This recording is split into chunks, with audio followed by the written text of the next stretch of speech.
యెరూషలేములోనైనను నీ తండ్రిని ఆరాధింపరు, నా మాట నమ్ముము.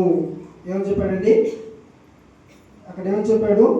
అమ్మా, ఒక కాలము వచ్చుచున్నది అంటే దేవుడు ముందే అమ్మకు బయలుపరుస్తున్నాడు. అమ్మా, నా కాలము వచ్చుచున్నది, నేను నా తండ్రి చెప్పిన మాట నెరవేర్చడానికి ఈ భూలోకంలోకి వచ్చాను. నా తండ్రి చెప్పిన మాట నెరవేర్చడానికి ఈ భూలోకంలోకి వచ్చాను. నా తండ్రి మాట నేను నెరవేర్చాను, నా కాలం వచ్చుచున్నది అని తల్లికి చెప్తే తల్లి ఏడుస్తుంది. ఎవరే నా బిడ్డ, ఎంతగా తల్లే కదండి. చిన్నపిల్లలకి మనం ఏమైనా జరిగితే మనం ఎంత బాధపడతాం. మా సుశాంత్ ఉన్నాడు.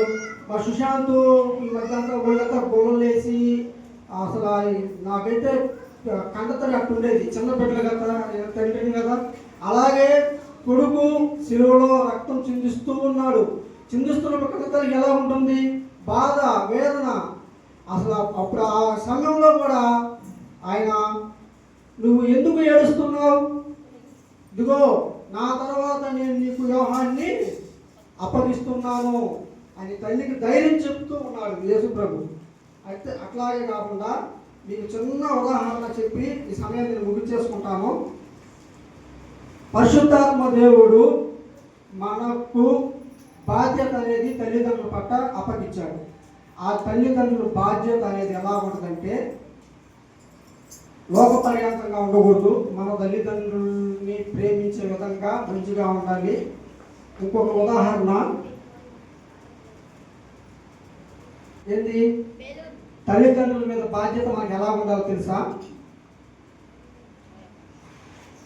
ఇది లోపల ఏముంది? గాలి. లోపల బాధ్యత. ఇది దాని చుట్టూ ఉన్న దేవుని ప్రేమ. అంటే ఆయన మన కుటుంబం మీద ఉంచిన కంచె, ఆయన పరిశుద్ధాత్మ దేవదూతల కంచె.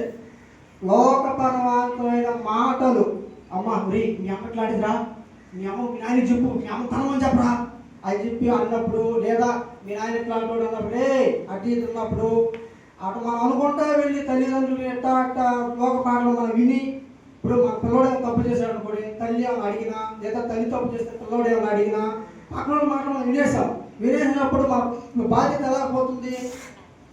అలా అయిపోతుంది. అలా కాకుండా తల్లిదండ్రుల పట్ల బాధ్యత కలిగి మనం జీవించాలని ఈ కొద్ది మాటల్లో దేవుడు జీవించినట్లుగా.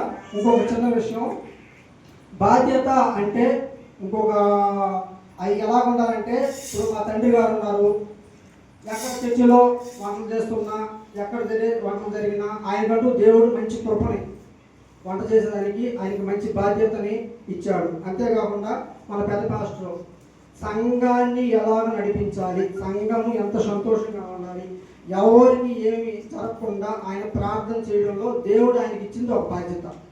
మూడవదిగా భాస్కర్ మామ, ఈయనకి ఇచ్చిన బాధ్యత ఏంటంటే తండ్రికి తోడు అండ, తండ్రికి తోడుగా అండగా ఉండి నిలబడి సేవ చేయాలని అది బాధ్యత. తర్వాత నాలుగవదిగా కృప, చర్చిలో డ్రమ్ విషయంలో బాధ్యతగా ఉంటాడు. ఐదవదిగా పరిచర్య చేసే విశ్వాసులు. ఎంత బాధ్యత చూడండి మనకి. అలాగే మనం తల్లిదండ్రుల మీద బాధ్యతగా ఉండాలి. ఇప్పుడు మొదటిగా చదువుకుందాం యోహాను 19:26. ఇప్పుడు మూడవ మాట చదువుకుందాం.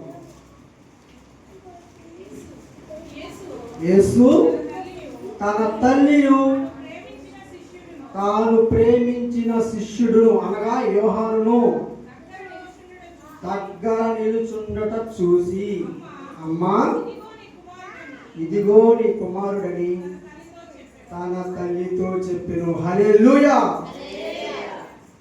సాధిస్తున్నాం.